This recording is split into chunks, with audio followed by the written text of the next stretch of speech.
So hello guys, तो weekly current affairs वाले video में जून महीने के पहले वाले हफ्ते का ये हमारा पहला वाला पार्ट होने वाला है। तो चलिए बिना टाइम वेस्ट करे इसको स्टार्ट करते हैं।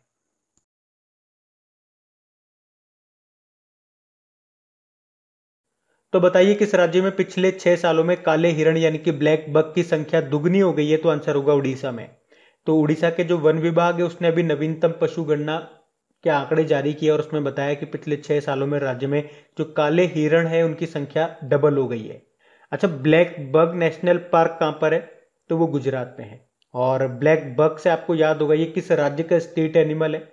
ये वैसे तो आंध्र प्रदेश का भी है, हरियाणा का भी है और पंजाब का भी है। और यही कारण है कि अगर आप क्वेश्चन नहीं पढ़ के जाते हो तो एग्जाम में अगर ये क्वेश्चन आता है तो एग्जामिनर सबसे पहले आपको यही ऑप्शन डालेगा, गुजरात, आंध्र प्रदेश, हरियाणा, पंजाब। लेकिन आपको आंसर क्या लगाना है? उड़ीसा लगाना है। ब्लैक बग याद रखना, ये दुनिया का दूसरा सबसे तेज दौड़ने वाला जानवर है। पहला तो चीता है, और चीते से याद होगा अफ्रीका से लाएंगे हम चीते। कहां पे? मध्य प्रदेश के कूनो नेशनल पार्क में। वैसे ब्लैक बग का साइंटिफिक नेम क्या है? एंटीलोप कर्वीकेप्रा। और चलो बताओ, उड़ीसा में किस नदी पर रोपेक्स परियोजना शुरू की गई है? तो धामरा नदी पर। उड़ीसा की कैपिटल भुवनेश्वर है। नवीन पटनायक यहाँ के मुख्यमंत्री हैं, गणेशी लाल यहाँ के गवर्नर हैं, और चीफ जस्टिस कौन है? एस मुरलीधर है। अच्छा बताइए, हाल ही में माउंट एवरेस्ट को फतह करने वाले पहले नेत्रहीन एशियाई कौन बन गए हैं? तो आंसर होगा झांग होंग। तो चीन के झांग होंग ये माउंट एवरेस्ट को फतह करने वाले एशिया के पहले और दुनिया के तीसरे दृष्टिहीन व्यक्ति बन गए हैं। इन्होंने पहली ही कोशिश में ये कामयाबी हासिल की है और ये माउंट एवरेस्ट पर चढ़ने वाले एशिया के पहले और दुनिया के तीसरे नेत्रहीन व्यक्ति बन गए हैं। बाकी तसांग यिन हंग की बात करेंगे, ये हांगकांग की है और ये माउंट एवरेस्ट पर सबसे तेज चढ़ने वाली महिला बनी थी। कामिरिता शेरपा ये माउंट एवरेस्ट पर सबसे ज्यादा यानी कि 25 बार चढ़ने का रिकॉर्ड है इनके नाम। और मिंगमा तेंजी शेरपा 4 दिनों में माउंट एवरेस्ट पर 2 बार चढ़ कर के रिकॉर्ड बनाया था इन्होंने। एक आर्थर मुइर का नाम भी मैं आपको बताऊंगा। इनकी उम्र 75 ईयर है। अभी माउंट एवरेस्ट पर चढ़ने वाले अमेरिका के सबसे उम्रदराज व्यक्ति ये बन गए। अच्छा, माउंट एवरेस्ट की ऊंचाई मुझे आप बता दो, कमेंट बॉक्स में टाइप करके बताओ माउंट एवरेस्ट की ऊंचाई कितनी है। अच्छा बताइए, हाल ही में किसने दुनिया भर के किसानों के लिए दुनिया का पहला नैनो यूरिया पेश किया है? तो आंसर होगा इफ्को ने। इफ्को मतलब Indian farmers fertilisers cooperative limited. तो अभी इफ्को ने दुनिया भर के किसानों के लिए दुनिया का पहला नैनो यूरिया लिक्विड पेश किया है।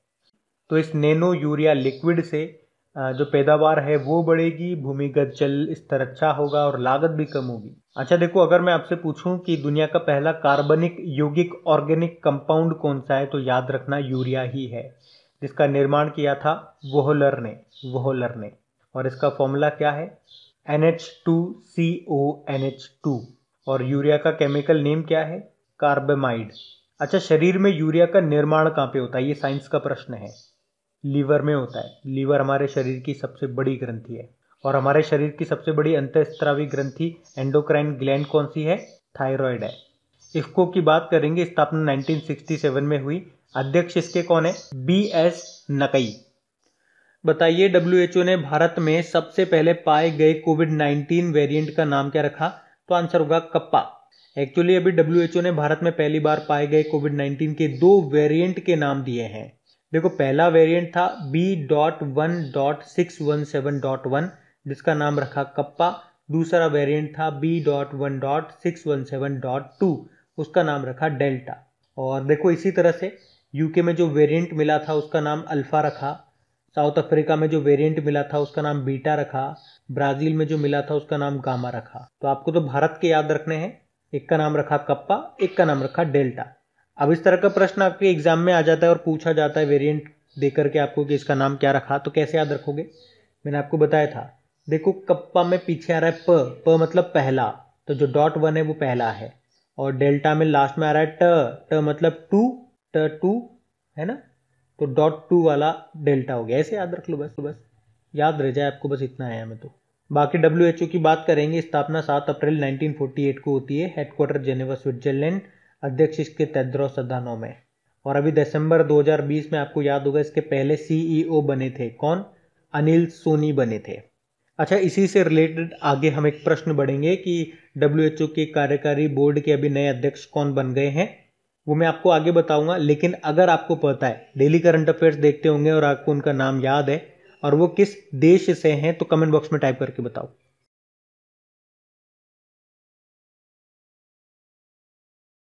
फिर बताइए, हाल ही में किसने 2020-21 यूईएफए चैंपियंस लीग फाइनल को जीत लिया? तो आंसर होगा चेल्सी। तो अभी चेल्सी फुटबॉल क्लब ने मैनचेस्टर सिटी को 1-0 से हराकर 2020-21 यूईएफए चैंपियंस लीग का फाइनल जीत लिया है। 1-0 से हराया, यानी कि एक गोल से। और फुटबॉल मैच का एकमात्र गोल किन्होंने किया? जर्मन फॉरवर्ड हैं काई हैवर्ट, उन्होंने किया।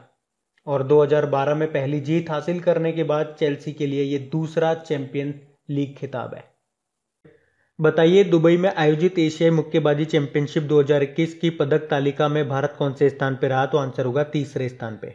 एक्चुअली पहले ये दिल्ली में होने वाली थी, लेकिन यहाँ पे कोविड-19 फैल रहा है, तो इसके कारण इसे दुबई में ट्रांसफर कर दिया गया। दुबई में हुई है।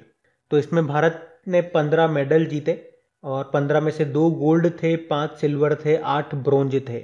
2 गोल्ड किसने जीते ये ध्यान रखो, पूजा रानी और संजीत ने। संजीत ने 91 केजी में और पूजा रानी ने 75 किलोग्राम में, 75 केजी में। बाकी एमसी मैरी कॉम, इन्होंने सिल्वर जीता। एक अमित पंघाल का नाम याद रखो और शिव थापा का नाम भी याद रखो, इन्होंने भी सिल्वर जीता है। शिव थापा का नाम आप याद रखना, ये किस खेल से संबंध रखते हैं? मुक्केबाजी से। कई बार एग्जाम में आता है इनका नाम। और फर्स्ट पे उज्बेकिस्तान रहा 18 मेडल के साथ, सेकंड पे कजाकिस्तान, भारत तीसरे पे रहा। अच्छा, बॉक्सिंग एसोसिएशन, इसका हेडक्वार्टर कहाँ पर है? लोज़ान स्विट्जरलैंड में है और इसके प्रेसिडेंट है उमर क्रेमलेव। और याद रखना, 2023 में जो बॉक्सिंग वर्ल्ड चैंपियनशिप होगी ये उज्बेकिस्तान के ताशकंद में आयोजित की जाएगी। फिर बताइए, कोपा अमेरिका 2021 की मेजबानी कौन सा देश करेगा? तो ब्राजील करेगा। एक्चुअल में ये पहले अर्जेंटीना और कोलंबिया में होने वाला था, लेकिन हमने पढ़ा भी था वहाँ पे अब इसको होने से मना कर दिया गया, क्योंकि कोलंबिया में तो विरोध प्रदर्शन चल रहे थे सड़कों पे और अर्जेंटीना में कोविड-19 काफ़ी फैल रहा था उस कारण से। तो अब ये ब्राज़ील में होगा। 13 जून को स्टार्ट होगा, जो कि 10 जुलाई तक चलने वाला है। और ये कोपा अमेरिका है क्या? तो ये एक मेंस फुटबॉल टूर्नामेंट है। अच्छा, फुटबॉल की बात आती है तो आपको याद होगा 2022 में जो FIFA under 17 women world cup होंगे ये भारत में होंगे। ये पहले 2021 में होने वाले थे। और उसी तरह से देखो, अंडर 20 वर्ल्ड कप की बात करेंगे, वुमेन्स वर्ल्ड कप की, तो ये कहाँ पे होंगे? कोस्टा रिका में होंगे 2022 में ही। ये तो वुमेन्स की बात हो गई। अब आप कहोगे पुरुषों का भी बताओ, तो फीफा अंडर 17 पुरुषों का world cup, mains world cup, ये पेरू में होंगे। कब होंगे? 2023 में। और अंडर 20 वाले ये इंडोनेशिया में होंगे 2023 में ही। एक्चुअली ये भी 2021 में होने वाले थे, लेकिन पोस्टपोन कर दिया इनको, अब 2023 में होंगे, ये याद रखो। और फुटबॉल को रेगुलेट करने वाली बॉडी है फीफा। फीफा से 2 पॉइंट हमेशा याद होने चाहिए। एक तो इसका हेडक्वार्टर जो कि मिलेगा ज्यूरिख स्विट्जरलैंड में, इसके अध्यक्ष गियानी इन्फेनिटो हैं। और फीफा 2021 के जो वर्ल्ड कप होंगे ये कहाँ पे होंगे? कतर, दोहा में होंगे।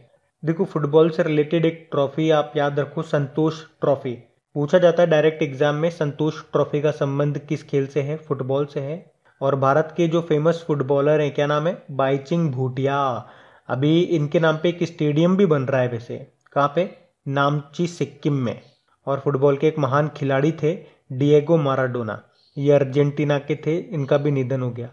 अर्जेंटीना के तो वैसे लियोनेल मेसी भी है। और क्रिस्टियानो रोनाल्डो कहाँ से हैं? पुर्तगाल से हैं। फिर बताइए, अभी हाल ही में टोक्यो ओलंपिक के लिए आधिकारिक तौर पर क्वालिफाई करने वाले पहले भारतीय घुड़सवार कौन बन गए? तो आंसर होगा फवाद मिर्जा। टोक्यो ओलंपिक में क्वालिफाई करने वाले ये भारत के पहले घुड़सवार हैं।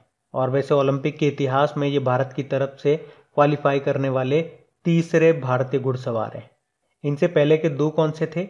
एक थे इंद्रजीत लामा, अटलांटा ओलंपिक में क्वालिफाई किया था जो 1996 में हुआ था। दूसरे नंबर के थे इम्तियाज, सिडनी ओलंपिक में क्वालिफाई किया था जो कि हुआ था सन 2000 में। और अब फवाद मिर्जा, इन्होंने क्वालिफाई किया टोक्यो ओलंपिक को जो हो रहा है 2021 में। बाकी देखो, नेत्रा कुमानन का नाम आपको याद होगा, अभी टोक्यो ओलंपिक को क्वालिफाई करने वाली पहली नाविका बनी थी। भवानी सिंह, टोक्यो ओलंपिक को क्वालिफाई करने वाली पहले तलवारबाज। और विनेश फोगाट, टोक्यो ओलंपिक को क्वालिफाई करने वाली पहली पहलवान बनी। और देखो टोक्यो ओलंपिक से एक इंपॉर्टेंट पॉइंट याद रखो, अशोक कुमार का नाम, क्योंकि टोक्यो ओलंपिक में कुश्ती में अंपायरिंग करने वाले एकमात्र भारतीय रेफरी बने थे ये। टोक्यो ओलंपिक, चलो बताओ ये समर ओलंपिक है कि विंटर ओलंपिक? Summer Olympic. होना तो 2020 में था, लेकिन आपको पता है 2021 में हो रहा है। ये इसका 32वां संस्करण है और इसके शुभंकर मैस्कट क्या है?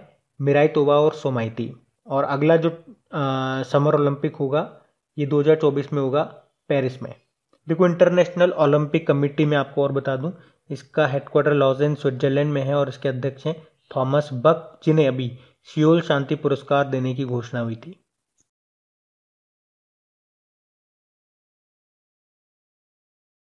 बताइए हाल ही में किसने 1232 kilometre the long journey home नाम की बुक को लिखा है? तो आंसर होगा विनोद कापड़ी ने। तो लेखक और फिल्म निर्माता है ये विनोद कापड़ी और इन्होंने ही ये नई बुक लिखी है जिसका नाम है 1232 kilometre the long journey home. और ये जो बुक है ये बिहार के 7 प्रवासी श्रमिकों की यात्रा के बारे में बताएगी जो लॉकडाउन के दौरान अपनी साइकिल पर घर वापस आए और 7 दिन बाद ये अपने घर पर पहुंचे। तो कापड़ी ने इन श्रमिकों के साथ गाजियाबाद से सहरसा तक 1232 किलोमीटर की यात्रा की थी। तो उसी के बारे में इस बुक में बताया है। बाकी झुम्पा लाहिड़ी वेयर अबाउट नाम की बुक को लिखा मोहन कृष्ण बोहरा। तस्लीमा संघर्ष और साहित्य के लिए 2021 में 30वां बिहारी पुरस्कार जीता इन्होंने। बाकी देवेर सिंह भंडारी युवा Bharat the heroes of today नाम की बुक को लिखा इन्होंने। बताइए लैंग्वेजेस ऑफ ट्रुथ नाम की बुक को किसने लिखा है? तो आंसर होगा सलमान रुश्दी ने। इस बुक का पूरा नाम है language of truth essay 2003 to 2020 और इसे लिखा है सलमान रुश्दी ने। ये जो सलमान रुश्दी की जो बुक्स होती हैं काफ़ी इंपॉर्टेंट होती है, इनको याद रखना। बाकी Aditya Gupta the 7 lessons from Everest नाम की बुक को लिखा। नीना गुप्ता की ऑटोबायोग्राफी आई थी सच कहूँ तो नाम से। और सुरेश रैना, इनकी ऑटोबायोग्राफी का नाम है believe what life and cricket taught me.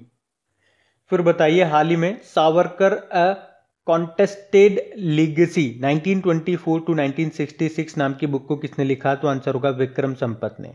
तो इतिहासकार और लेखक हैं ये विक्रम संपत और इन्होंने ही वीर सावरकर के जीवन और कार्य पर पुस्तक का दूसरा भाग लिखा है जिसका नाम है सावरकर अ कॉन्टेस्टेड लीगेसी 1924 टू 1966। इसका जो पहला भाग आया था 2019 में आया था जिसका नाम था Savarkar echoes from a forgotten past. बाकी देखिए संजय बारू की बात करेंगे तो India's power allied caste class and cultural नाम की बुक को लिखा है इन्होंने। डॉक्टर शैलेंद्र जोशी की बात करेंगे सुपारी पालन नाम की बुक को लिखा है जिसको vice president M Venkaiah Naidu ने लॉन्च किया था। और Sameer Soni my experiments with silence नाम की बुक को लिखा इन्होंने। फिर बताइए हाल ही में stargazing the players in my life नाम की बुक को किसने लिखा? रवि शास्त्री ने। तो क्रिकेट ऑलराउंडर कमेंटेटर और कोच ये जो रवि शास्त्री हैं इन्होंने अपनी पहली बुक लिखी है जिसका नाम है stargazing the players in my life और इसके सह लेखक कौन है? अयाज मेनन। और इन्होंने इस बुक में दुनिया भर से मिले लगभग 60 असाधारण प्रतिभाओं के बारे में लिखा है जिन्होंने उन्हें प्रेरित किया। बाकी सलमान रुश्दी, इन्होंने कौन सी बुक लिखी? Languages of truth. Nitin Gokhale Manohar Parrikar brilliant mind simple life नाम की बुक को लिखा। और जो पेप्सिको की पूर्व सीईओ रही इंदिरा नुई, इन्होंने my life in full work family and our future नाम की बुक को लिखा।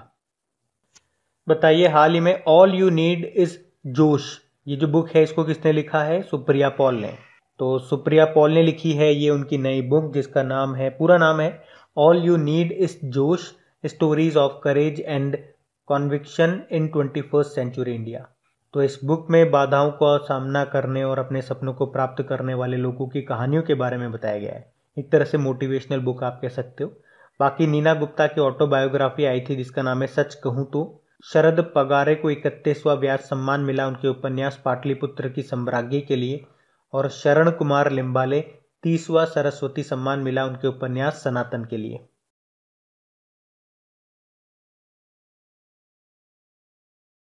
फिर बताइए संयुक्त राष्ट्र किस भारतीय शांति सैनिक को संयुक्त राष्ट्र पदक से सम्मानित करेगा? तो आंसर होगा युवराज सिंह, इवान माइकल पिकार्डो और मूलचंद यादव को। देखो हम लोग 29 मई को international day of United nation peace keepers के रूप में मनाते हैं। यूनाइटेड नेशन पीस कीपर क्या होते हैं? तो भारत के जो सैनिक हैं वो दूसरे देशों के सैनिकों के साथ मिलकर के शांति दूत बनकर उन देशों में तैनात किए जाते हैं जहां पे युद्ध गृह चल रहा हो या जहां पे अशांति हो। तो यूनाइटेड नेशन पीस कीपर को आप कह सकते हो एक तरह से शांति दूत। तो एक मिशन है यूनामी, UNAMI, यहाँ पे आई का मतलब है इराक। तो इराक अशांत है और इराक में हमारे ये तीनों जवान तैनात किए गए थे वहां पे शांति लाने के लिए, लेकिन अभी इन तीनों की मृत्यु हो गई, इनका निधन हो गया है। तो अब इन्हें संयुक्त राष्ट्र पदक से सम्मानित किया जाएगा। और कई बार एग्जाम में ये पूछ लिया जाता है कि यूनाइटेड नेशन मेडल को क्या बोलते हैं, तो डैग हैमर्स गोल्ड मेडल बोलते हैं। और शांति दूत जो है ये भारत बहुत सारे भेजता रहता है, दुनिया में 5वें नंबर पे आता है भारत सबसे ज्यादा शांति दूत भेजने के मामले में। देखो यूनाइटेड नेशन की बात करें, स्थापना इसकी हुई थी 24 अक्टूबर 1945 को, और यही कारण है 24 अक्टूबर को यूनाइटेड नेशन डे के रूप में मनाते हैं। इसका हेडक्वार्टर याद रख लो न्यूयॉर्क में है, सेक्रेटरी जनरल याद रख लो एंटोनियो गुतेरेस हैं, ये पुर्तगाल से हैं। अच्छा बताइए, WHO महानिदेशक विशेष मान्यता पुरस्कार से किसे सम्मानित किया गया, तो आंसर होगा डॉक्टर हर्षवर्धन को। तो WHO ने केंद्रीय स्वास्थ्य मंत्री जो हैं डॉक्टर हर्षवर्धन, उनको तंबाकू नियंत्रण के क्षेत्र में उनकी उपलब्धियों के लिए WHO स्पेशल DG यानी कि डायरेक्टर जनरल अवार्ड से सम्मानित किया है। और WHO हर साल व्यक्तियों और संगठनों को तंबाकू नियंत्रण के क्षेत्र में उनकी उपलब्धियों के लिए मान्यता देता है। एक्चुअली में डॉक्टर हर्षवर्धन ने ई सिगरेट और तंबाकू उत्पादों पर प्रतिबंध लगाने के लिए 2019 में राष्ट्रीय कानून में महत्वपूर्ण भूमिका निभाई थी और उसी के लिए इनको ये सम्मान मिला है। अभी वर्ल्ड नो टोबैको डे हमने कब मनाया, याद रखना मई का आखिरी दिन 31 मई को, जिसकी थीम थी कमिट टू क्विट। बाकी देखो सुमन चक्रवर्ती की बात करेंगे, 30वां JD बिरला पुरस्कार मिला था। विश्वभूषण हरिचंद्रन वैसे तो आंध्र प्रदेश के गवर्नर है, लेकिन 2020 के लिए कलिंग रत्न पुरस्कार से सम्मानित किया गया था। श्यामला गणेश ये बेंगलुरु की एक टीचर है, 4 दशकों से जापानी भाषा सिखा रही हैं। तो अभी जापान ने order of rising sun gold and silver rays सम्मान दिया था इनको। देखो WHO की बात करेंगे तो इसकी स्थापना होती है 7 अप्रैल 1948 को। यही कारण है कि 7 अप्रैल को वर्ल्ड हेल्थ डे मनाते हैं। हेडक्वार्टर जेनेवा स्विट्जरलैंड में है और इसके अध्यक्ष हैं टेड्रोस अधानोम, ये इथोपिया से है। फिर बताइए अभी किसने international business book of the year award जीतकर इतिहास रच दिया, तो आंसर होगा नितिन राकेश और जेरी विंड ने। तो अभी लेखक नितिन राकेश और जेरी विंड ने 2021 के लिए प्रतिष्ठित international business book of the year का अवार्ड जीता है। तो उन्हें उनकी book transformation in times of crisis के लिए ये सम्मान मिला है। तो ये जो बिजनेस बुक अवार्ड है ये पूरी दुनिया में व्यापार पुस्तक लेखकों के लिए वर्ष के सबसे बड़े और सबसे प्रतिष्ठित कार्यक्रमों में से एक है। देखो कुछ अवार्ड मैं आपको और बताता हूँ, जैसे कि 2020 का गांधी शांति पुरस्कार के लिए चुना गया बंग बंधु शेख मुजीबुर रहमान को, जबकि 2019 का मिला किसे, ओमान के दिवंगत सुल्तान कबूस बिन सईद अल सैद को। अभी टेम्पल्टन पुरस्कार 2021 के लिए चुना गया जैन गुडॉल को। अनामिका का नाम भी याद रखो, हिंदी में साहित्य अकादमी अवार्ड मिला था इन्हें इनके उपन्यास टोकरी में दिगंत थेरी गाथा के लिए। और अंग्रेजी का मिला था अरुणदत्ती सुब्रमण्यम को उनके उपन्यास व्हेन गॉड इज ट्रेवलर के लिए।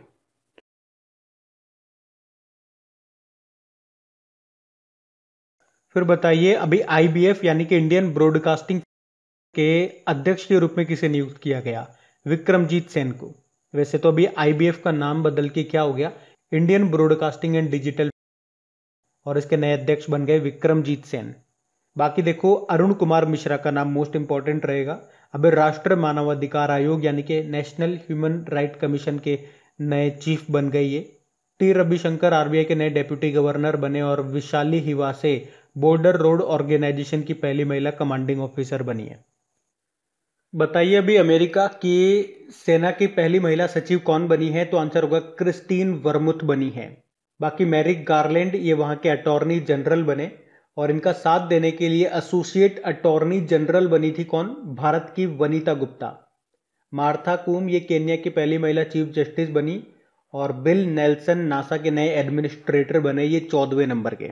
अमेरिका के अभी नए राष्ट्रपति का नाम क्या है, जो बाइडेन है 46 नंबर के। वहां की पहली महिला उपराष्ट्रपति है कमला हैरिस 49 नंबर की।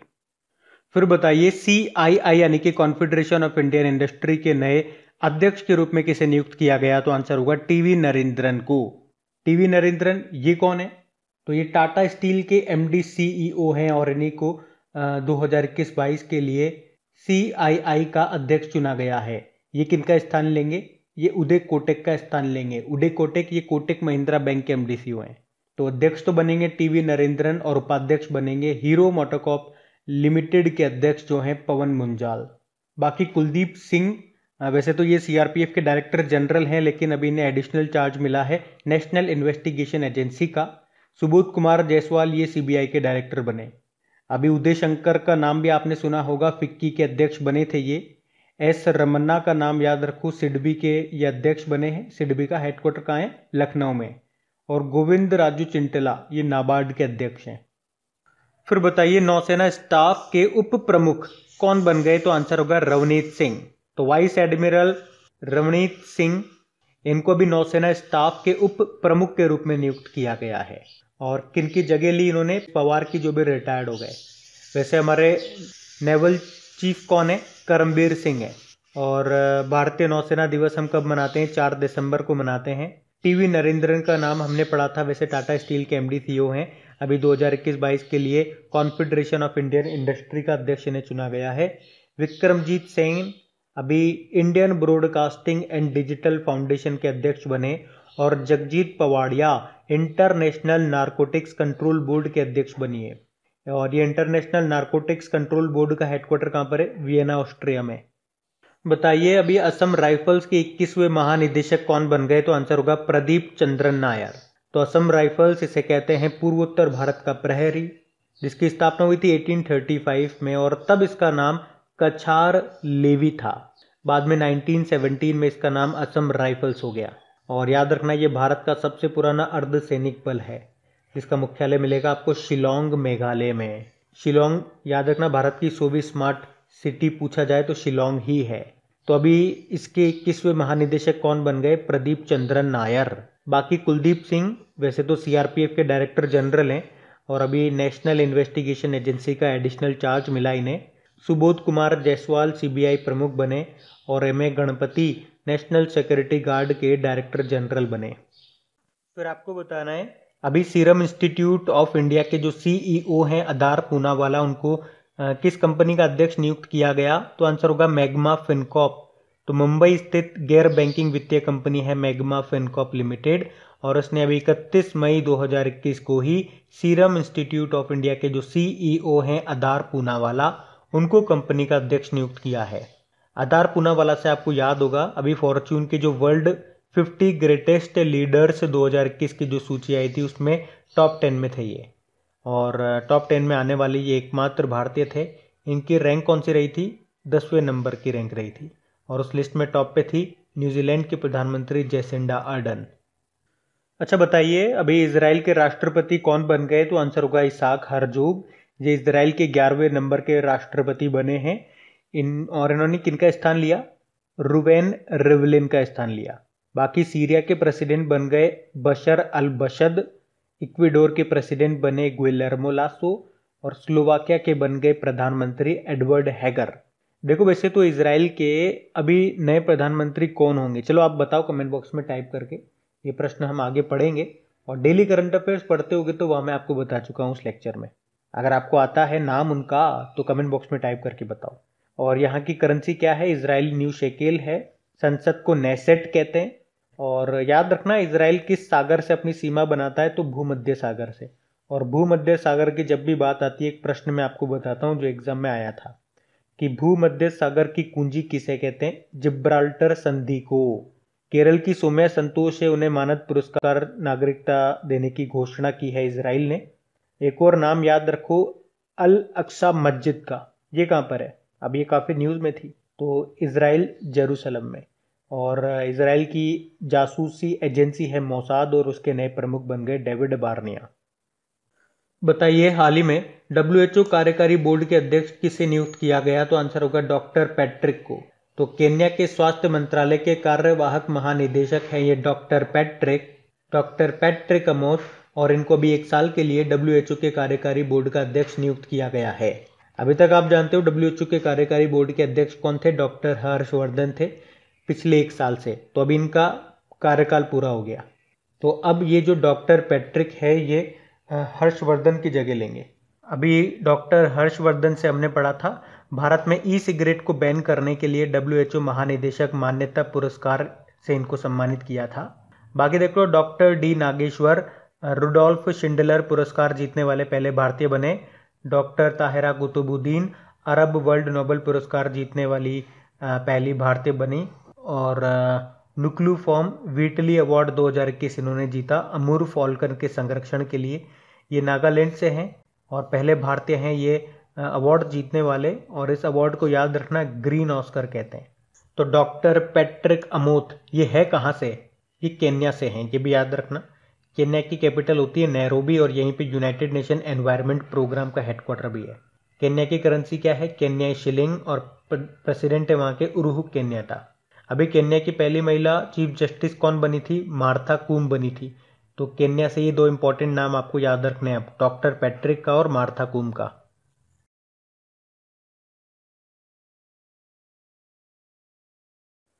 अच्छा बताइए, हाल ही में प्रधानमंत्री नरेंद्र मोदी ने पीएम केयर्स फंड से कोरोना महामारी के कारण अनाथ हुए बच्चों को आर्थिक सहायता देने की घोषणा की है। ये प्रधानमंत्री केयर फंड की स्थापना कब की गई थी? मार्च 2020 में। 27 मार्च 2020 को स्थापना हुई थी इसकी। यहाँ पे केयर्स का मतलब हो गया citizen assistance relief in emergency fund. मतलब ये जो फंड है केवल कोरोना के लिए ही नहीं है, बल्कि किसी भी तरह की कोई भी आपातकालीन स्थिति आती है, इमरजेंसी सिचुएशन आती है तो उसके लिए है। इसके अध्यक्ष प्रधानमंत्री नरेंद्र मोदी है। और अभी बच्चों के लिए प्रधानमंत्री केयर्स फॉर चिल्ड्रन स्टार्ट किया गया है। मतलब जो कोविड-19 से बच्चे अनाथ हो गए उनके लिए ये प्रधानमंत्री केयर्स फॉर चिल्ड्रन स्टार्ट किया गया है। इसमें होगा क्या, जब वे बच्चे 23 साल के हो जाएंगे तो उन्हें 10 लाख रुपए का फंड दिया जाएगा। उन्हें एजुकेशन फ्री दी जाएगी, रहने का स्थान उपलब्ध कराया जाएगा। तो ये आप ध्यान रखना। वैसे अभी कई राज्यों ने इस तरह की योजनाएं शुरू की है उन बच्चों के लिए जो भी कोविड-19 के कारण अनाथ हो गए। कुछ मैं आपको बताऊं तो अभी मुख्यमंत्री कोविड बाल कल्याण योजना शुरू की थी मध्य प्रदेश में। इसमें जो अनाथ हो गए बच्चे उनको हर महीने 5,000 रुपये दिए जाएंगे। अभी छत्तीसगढ़ ने महतारी दुलार योजना शुरू की थी। एक उत्तराखंड ने मुख्यमंत्री वात्सल्य योजना शुरू की जिसमें हर महीने उन बच्चों को 3,000 रुपये दिए जाएंगे।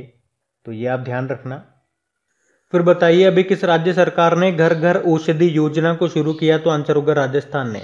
अब इसमें होगा क्या, तो इस योजना में राज्य के सभी परिवारों को सभी घरों को 4 औषधीय जड़ी बूटी वाले पौधे उपलब्ध कराए जाएंगे। और वो 4 औषधीय जड़ी बूटी वाले पौधे कौन कौन से होंगे? तुलसी का होगा, अश्वगंधा का होगा, गिलोय का हो गया और कालमेघ का हो गया। ये 5 सालों के लिए शुरू की गई है इस योजना को। अभी मध्य प्रदेश ने अंकुर योजना को शुरू किया था वृक्षारोपण को बढ़ाने के लिए। और छत्तीसगढ़ ने महतारी दुलार योजना शुरू की। उत्तराखंड ने वात्सल्य योजना शुरू की थी। वैसे उत्तराखंड पुलिस ने मिशन हौसला शुरू किया था। कुछ और मैं आपको बताऊं तो पंजाब ने अभी कोविड फतेह पहल को शुरू किया और अभी पंजाब का 23वां जिला बना था मलेरकोटला। हरियाणा ने ऑपरेशन संजीवनी शुरू किया। हिमाचल प्रदेश ने आयुष घर द्वार योजना शुरू की थी। मध्य प्रदेश ने वैद्य आपके द्वार योजना शुरू की। और हरियाणा ने ही अभी आयुर्वेदिक टेलीमेडिसिन सुविधा को शुरू किया था। और आयुष से आप ध्यान रखो, आयुष नाम की एक दवा भी न्यूज़ में थी, आयुष 64। वैसे तो ये मलेरिया की दवा है लेकिन कोविड-19 के इलाज में इसका उपयोग हुआ था, तो ध्यान रखो आप। और राजस्थान की बात करेंगे, कैपिटल इसकी पिंक सिटी जयपुर है। अशोक गहलोत मुख्यमंत्री हो गए, कलराज मिश्र यहाँ के गवर्नर हैं। और याद रखना, एरिया वाइज सबसे बड़ा राजस्थान है राज्य, सबसे छोटा गोवा है। और पॉपुलेशन वाइज बात करेंगे तो उत्तर प्रदेश सबसे बड़ा है, सबसे छोटा यानी कि सबसे कम पॉपुलेशन सिक्किम की है। बताइए अभी किस राज्य ने उड़ान योजना शुरू की है? तो आंसर होगा पंजाब ने। और इस उड़ान योजना का उद्देश्य क्या है? जरूरतमंद महिलाओं और लड़कियों को निःशुल्क में सैनिटरी पैड दिए जाएं। आपको याद होगा अभी 28 मई को हमने अंतर्राष्ट्रीय मासिक धर्म स्वच्छता दिवस मेंस्ट्रुअल हाइजीन डे मनाया था, तो उसी समय इसको शुरू किया गया था।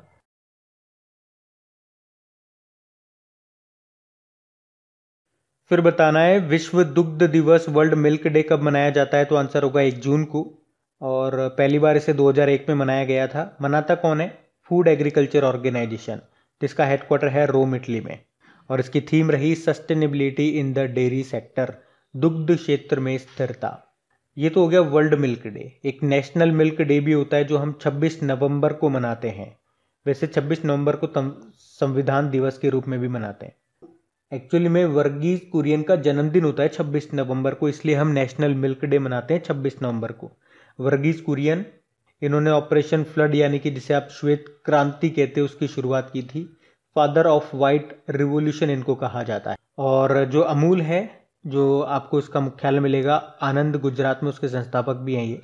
देखो 1 जून को वैश्विक मातृ पितृ दिवस यानी कि ग्लोबल डे ऑफ पेरेंट्स के रूप में भी मनाया जाता है, ये भी ध्यान रखो। ये मनाता है संयुक्त राष्ट्र और दुनिया भर में माता पिता को सम्मानित करने के लिए हर साल 1 जून को ही मनाता है।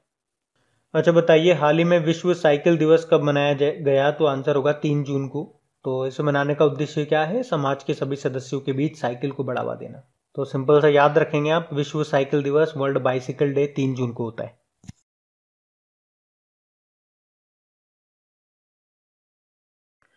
बताइए अभी हाल ही में किस देश ने 2 बच्चों की नीति को समाप्त करने की घोषणा की? तो आंसर होगा चाइना ने। देखो एक्चुअली में चाइना पहले 1970 में 1 चाइल्ड पॉलिसी को लेकर के आया था, फिर 2016 में ये 2 चाइल्ड पॉलिसी को लेकर के आया, और अभी जब 2011 से 2021 वाली जनगणना हुई और उसमें बताया गया कि चाइना की दशकीय वृद्धि कितनी है, 5.38% ही है, और ये चाइना की अब तक की सबसे कम ग्रोथ रेट है। तो अब चाइना 31 मई 2021 से 3 चाइल्ड पॉलिसी को लागू कर रहा है। मतलब अब चाइना में कोई भी कपल 3 बच्चे पैदा कर सकेगा। एक्चुअली में देश की बूढ़ी होती आबादी को देखते हुए ये फैसला लिया गया। चाइना की कैपिटल क्या है? बीजिंग है, करेंसी है रेनमिनबी और प्रेसिडेंट है शी जिनपिंग। अच्छा बताइए, विश्व जनसंख्या दिवस कब मनाया जाता है? वर्ल्ड पॉपुलेशन डे, तो याद रखना 11 जुलाई को मनाया जाता है। और भारत की 2011 की जनगणना से रिलेटेड कुछ इंपॉर्टेंट क्वेश्चंस आपको बताए थे, जैसे कि विश्व की जनसंख्या का प्रतिशत भारत में कितना है? तो आंसर होगा 17.5%। और पॉपुलेशन डेंसिटी यानी कि जनसंख्या घनत्व कितना था? 382 था। लिंगानुपात की बात करेंगे, सेक्स रेशियो, तो वो है 943। और जनसंख्या वृद्धि दर कितनी थी? 17.7% थी। और जनगणना आयुक्त 2011 की जनगणना में कौन थे? चंद्रमौली थे। लेकिन अगर पूछा जाए 2021 की जनगणना में जनगणना आयुक्त कौन है, तो विवेक जोशी हैं। और जो लास्ट टाइम जो जनगणना हुई थी उसकी थीम क्या थी? Our census our future. और वो कौन से नंबर की थी? 15वें नंबर की। तो ये भी आप ध्यान रखें। और गाइज अगर वीडियो आपको अच्छा लग रहा है तो प्लीज़ इसे लाइक करते हुए चलना। देखिए आप लोगों ने अभी लाइक किया है या नहीं किया है। नहीं किया है तो अभी इसको लाइक कर दीजिए, लास्ट तक आप लोग भूल जाओगे मैं कह रहा हूँ। और हाँ, इसे शेयर भी जरूर कर देना अपने दोस्तों के साथ में। और अगर आप में से कोई स्टूडेंट इस चैनल को फर्स्ट टाइम देख रहा है तो आप इस चैनल को सब्सक्राइब कर सकते हैं। सब्सक्राइब करने के बाद में पास में बेल आइकन को जरूर प्रेस कीजिएगा ताकि आगे के आपको नोटिफिकेशन मिलते रहें, ताकि आपसे कोई भी वीडियो मिस न हो। बेल आइकन को प्रेस करना जरूरी है। चलिए बढ़ते हैं आगे। फिर बताइए अभी किस संगठन ने स्टीड फास्ट डिफेंडर 21 सैन्य अभ्यास शुरू किया? तो आंसर होगा नाटो ने। तो ये मई में शुरू हुआ था और ये जून तक चला, और इसे शुरू किया नाटो ने। नाटो यानी कि नॉर्थ एटलांटिक ट्रीटी ऑर्गेनाइजेशन, जिसकी स्थापना होती है 1949 में। बेसिकली यूएसए का संगठन है ये। हेडक्वार्टर मिलेगा आपको इसका ब्रुसेल बेल्जियम में, और ब्रुसेल बेल्जियम में आपको यूरोपियन यूनियन का भी हेडक्वार्टर मिल जाएगा। वैसे सार्क का हेडक्वार्टर कहाँ मिलेगा आपको? काठमांडू नेपाल में। आसियान का हेडक्वार्टर मिलेगा जकार्ता इंडोनेशिया में, और शंघाई कोऑपरेशन ऑर्गेनाइजेशन का कहाँ मिलेगा? बीजिंग चाइना में। बताइए अभी हाल ही में किस जहाज को राष्ट्रीय सुरक्षा सलाहकार यानी जो है हमारे अजीत डोभाल, उनके द्वारा कमीशन किया गया? तो आंसर होगा आईएनएस सजग को। अजीत डोभाल ये हमारे नेशनल सिक्योरिटी एडवाइजर हैं, राष्ट्रीय सुरक्षा सलाहकार हैं, और अभी इन्होंने ही भारतीय तटरक्षक जहाज यानी कि इंडियन कोस्ट गार्ड शिप, जिसका नाम है सजग, उसको कमीशन किया है। सजग ये अपतटीय गश्ती जहाज है यानी कि ऑफशोर पेट्रोल वेसल है, और इस तरह के जो जहाज होते हैं ये समुद्र में निगरानी के लिए गश्त लगाने के काम आते हैं। और इसे किसने बनाया? गोवा शिपयार्ड ने बनाया। गोवा इस तरह के हमें 5 जहाज बना करके देगा। ये तीसरा है, मतलब 2 दे चुका है, 2 देने बाकी हैं। कौन कौन से हैं? 5 मैं आपको बता देता हूँ। एक दिया था उसने आईसीजीएस सचेत, एक दिया था आईसीजीएस सुजीत, एक ये तीसरा हो गया आईसीजीएस सजग, बाकी 2 हैं आईसीजीएस सार्थक जो कि बन तो चुका है लेकिन बाकी है, और एक है ICGS सक्षम। अच्छा, इंडियन कोस्ट गार्ड फोर्स के महानिदेशक कौन है? के नटराजन है। और आपको याद होगा भारत की पहली कोस्ट गार्ड एकेडमी ये कहाँ बन रही है? ये कर्नाटक के मंगलुरु में बन रही है। और आपको बता दूं, भारतीय तटरक्षक को लार्सन एंड टुब्रो भी जहाज बना करके दे रहा है, और जो भी वो जहाज बना करके दे रहा है ना, उनके सबके नाम वी से स्टार्ट होते हैं, जैसे कि ICGS विक्रम, ICGS विजय, वीरा, वराहा, वरद, वज्र। तो इस तरह से आप देख सकते हैं सबके नाम वी से स्टार्ट हो रहे हैं। चलिए, एक प्रश्न का आप मुझे जवाब दीजिए। भारतीय तटरक्षक जहाज है वज्र, अभी मार्च की ही बात है, उसे कहाँ से नेवी में शामिल किया था? चेन्नई से। और अभी भारतीय नौसेना का जो पहला डेस्ट्रॉयर था विध्वंसक, उसको डीकमीशन किया गया, क्या नाम है उसका? INS राजपूत। राज करेगा राजपूत। फिर बताइए, हाल ही में 2 दिवसीय P4G समिट 2021 ये किस देश की अध्यक्षता में संपन्न हुई? तो आंसर होगा साउथ कोरिया। P4G मतलब partnering for green growth and global goals. तो ये अभी साउथ कोरिया में आयोजित की गई, जिसका उद्देश्य क्या रहा? सरकारी और निजी भागीदारी को बढ़ाना। कहाँ पे? विकासशील देशों में, ताकि स्वच्छ ऊर्जा और हरित ऊर्जा यानी कि ग्रीन एनर्जी और क्लीन एनर्जी यानी कि रिन्यूएबल एनर्जी की बात हो रही है, उसको बढ़ाया जा सके। इससे पहले ये जो समिट है ये 2018 में हुई थी कोपेनहेगन में। कोपेनहेगन किसकी कैपिटल है? डेनमार्क की। देखो, साउथ कोरिया की कैपिटल होती है Seoul, currency south Korean von है। साउथ कोरिया और नॉर्थ कोरिया के बीच की जो बॉर्डर लाइन है उसको क्या कहते हैं? 38th पैरेलल कहते हैं। अभी सियोल शांति पुरस्कार 2020 किसे दिया गया? तो इंटरनेशनल ओलंपिक कमेटी के जो अध्यक्ष हैं थॉमस बक को। अच्छा बताइए, ब्रिक्स देशों के विदेश मंत्रियों की बैठक की अध्यक्षता किसने की? तो आंसर होगा सुब्रमण्यम जयशंकर ने। देखो, सिंपल सा याद रख लो, 2021 में ब्रिक्स की मेजबानी भारत के पास है, यानी कि इस साल जो भी ब्रिक्स की मीटिंग होगी, चाहे विदेश मंत्रियों की हो, रक्षा मंत्रियों की हो, वित्त मंत्रियों की हो, उसकी अध्यक्षता भारत ही करने वाला है। ब्रिक्स कौन कौन से देश आते हैं? ब्राजील, रशिया, इंडिया, चाइना और साउथ अफ्रीका। साउथ अफ्रीका इसमें 2010 में शामिल हुआ था। और ब्रिक, इससे पहले ये ब्रिक था, तो इसकी जो पहली बैठक हुई थी ये 2009 में हुई थी रशिया में। और इस साल जो इसकी बैठक है वो 13वीं बैठक है। इससे पहले 2020 में जो हुई थी वो 12वीं बैठक थी, जो कि जिसकी अध्यक्षता की थी रशिया ने। देखो, मैंने एक प्रश्न बताया था जो एग्जाम में पूछा हुआ प्रश्न है कि 5R जो मुद्रा है, करेंसी है, किस संगठन की है, किस ऑर्गेनाइजेशन की है? तो ब्रिक्स की। कैसे? देखो, ब्राजील की करेंसी क्या होती है? रियाल, यानी कि R से स्टार्ट हो रही है, ये देखो। रशिया की रूबल हो गई, इंडिया की रुपया हो गई, चाइना की रेनबिन हो गई, साउथ अफ्रीका की हो गई रैंड, सबकी करेंसी R से स्टार्ट हो रही है इसलिए। अच्छा बताइए, अभी हाल ही में जारी centre for world university ranking 2021-22 में कौन टॉप पे है? Harvard university. तो इसमें विश्व के टॉप 2000 यूनिवर्सिटीज की लिस्ट बनाई गई है, जिसमें टॉप पे रहा हार्वर्ड यूनिवर्सिटी, सेकंड पे मैसेच्यूसेट्स इंस्टीट्यूट ऑफ टेक्नोलॉजी और तीसरे पे रहा स्टैनफोर्ड यूनिवर्सिटी। भारत में कौन सा यूनिवर्सिटी टॉप पे है? तो IIM अहमदाबाद, जो ग्लोबली 415वें नंबर पर है। सेकंड पे IISc बेंगलुरु है, जो कि 459 नंबर पर है। तो याद रखना, ये रैंकिंग है centre for world university ranking 2021-22। फिर बताइए, हाल ही में संविधान सभा के अंतिम जीवित सदस्य का निधन हो गया, क्या नाम था उनका? TM कालियानन उनका नाम था। और ये भारतीय संविधान सभा के अंतिम जीवित पूर्व सदस्य थे। 101 वर्ष की उम्र में निधन हो गया इनका। और वे संविधान सभा में सबसे कम आयु के सदस्य और भारत की पहली अस्थायी संसद के सदस्य भी थे। अभी गौरी अम्मा, इनका भी निधन हो गया। ये केरल की पहली राजस्व मंत्री थी। बताइए, पाकिस्तान ने अभी किस नाम से अपनी पहली कोरोना वैक्सीन को लॉन्च किया? तो पाक वैक। और एक्चुअली में इसको तो बनाया चाइना नहीं है। और ये मरीजों पर कितनी असरदार है इसके बारे में कोई जानकारी नहीं है। वैसे भारत में देखो, आपको 3 वैक्सीन मिल जाएगी। 2 तो हमने ही बनाई है, कोविशील्ड जो कि सीरम इंस्टीट्यूट पुणे ने बनाई, कोवैक्सीन ये भारत बायोटेक जो कि हैदराबाद में है उसने बनाई, और रशिया से हमने ली है स्पुतनिक V। और याद रखना, ये मान्यता प्राप्त पहली वैक्सीन है। ये सब डबल डोज की वैक्सीन है। उसके बाद अभी रशिया ने स्पुतनिक लाइट भी बनाई है, जो कि एक सिंगल डोज वैक्सीन है।